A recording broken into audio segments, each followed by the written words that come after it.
Finally home after a long day of work. Let's see what's on the internet. What's on YouTube? He's definitely part of the old man cringe community. And he's not the only one. Gen X Gamer, he's got a huge hard on for the Evercade. Whoa, a little strong there, Darius Truxton Light. He makes some good points. Let's talk.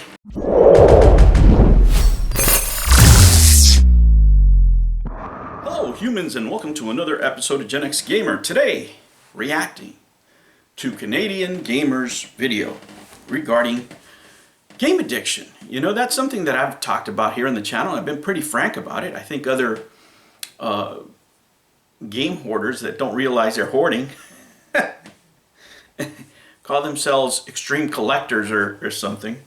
But no, he raises some good points that I raised in my videos, specifically when it comes to the Evercade.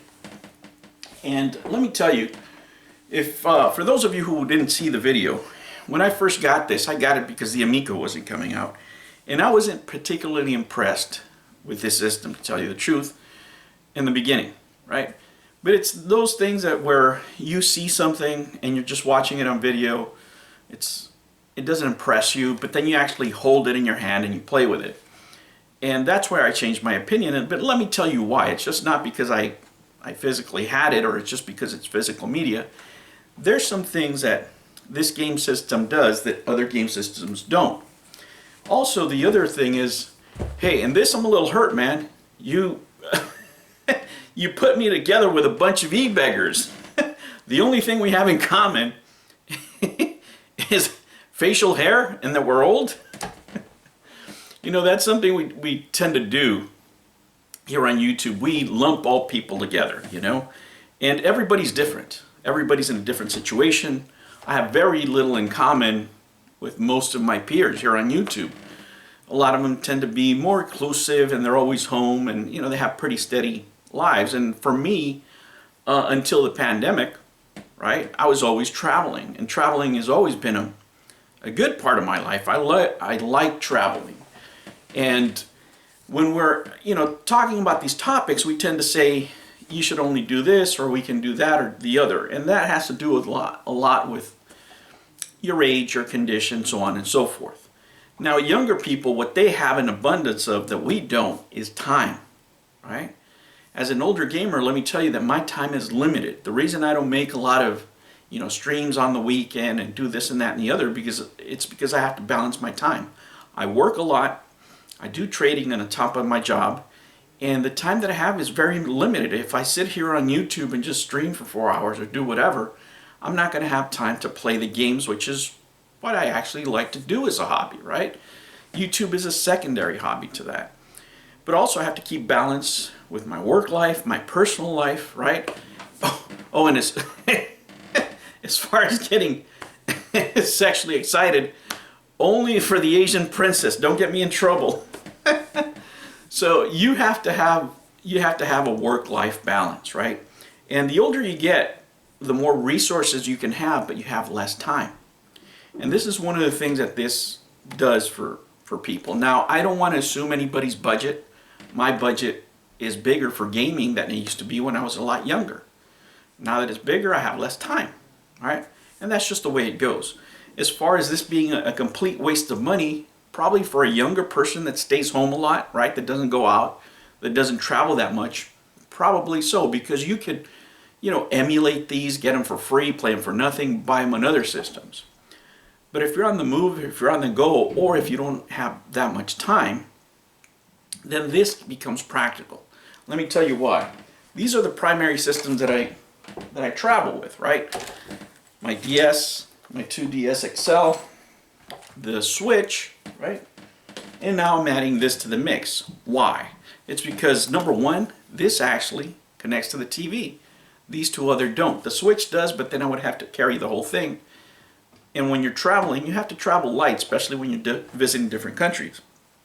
This allows me to play basic games and connect to the television when I want to. You know, and when you're staying in hotels, you know, small motels, depending on where you're at, you just have very, very basic connectivity. You know, sometimes you don't even have internet.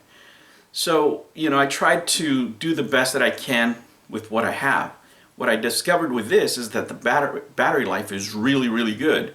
We lost power here in where I live by Silicon Valley for like 2 days, and this little sucker kept on trucking, man. The other two died a lot sooner than I was expecting them to. So it does have its advantages, number one. Number two, there's different types of gamers. Throughout the years, I've seen people that used to play pinballs that never went to video games. I've seen Atari players that never went to Nintendo because they didn't like the D-pad.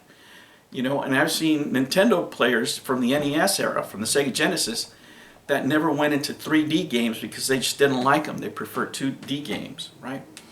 So this would be like a good gift for, an older gamer, that doesn't want to spend a lot of money to play some old games. If they just want to play the Intellivision, for example, that collection's here. And these games aren't a lot of money, right? It's all relative. I don't know how much it is in Canada, but I'll give you an example. The games are like $20. It's like a bag of ribs over here. So they're not really expensive, and you get a few games with it. So you have the advantage of travel, you have the advantage of it being low cost, and it's a good entry level for somebody that is not a gamer. If you want to give it that is not a current gamer, I should say. They used to, game back in the old days, but they never left the D-pad. This would be perfect for them. Now, I do agree that their packaging specifically is is crack for game hoarders, right? Because it's numbered, and it drives you nuts if you don't have the other numbers. Now, the ones that I plan on collecting, to tell you the truth, are the arcade series. These I'll pick and choose. But yeah, just from, if you have OCD and you're a game collector, this is nuts. But taste is subjective. It is very subjective.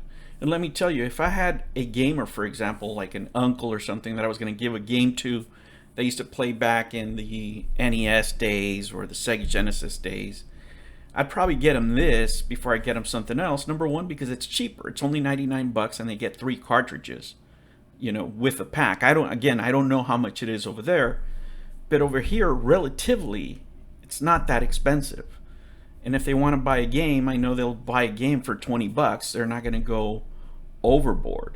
Again, it's subjective. The older gamers are going to gravitate towards this because the entry level in the retro market is a lot higher. Sure, you can buy it on a PS2, on an Xbox 360, but are they really going to hook up a console, or they just want to casually play? And remember, it's about time. A lot of these older gentlemen are not going to sit there and load an emulator and try to tweak it to get all the settings perfect. They don't have time. That's what we lack. What these packs give us is convenience, right? When I get home, I have emulators. I have downloaded games, but I really don't want to sit around and fuck around with them after I've been working 10 hours. All I want to do is play, and this allows me to do that. A break at work. It has its function. Is it consumerism in our part? Of course. But at the end, it's capitalism. The market has selected this as the more successful console. People may love the Amico, but the public voted, right? In general, the old man cringe community voted, and by far, they voted this over the Amico or even the Atari. That's even too expensive. So I think for that market, that's the niche, right? Even though in today's gaming it seems antiquated, for people who don't manage computers, for people that don't have a lot of time, this is a great choice. New videos every Monday and Sunday. Thank you for joining me on another episode of the Gen X Gamer. Remember to like and subscribe, click that notification bell, and remember, never ever be afraid to be happy. I'll catch you on the next one. Take care.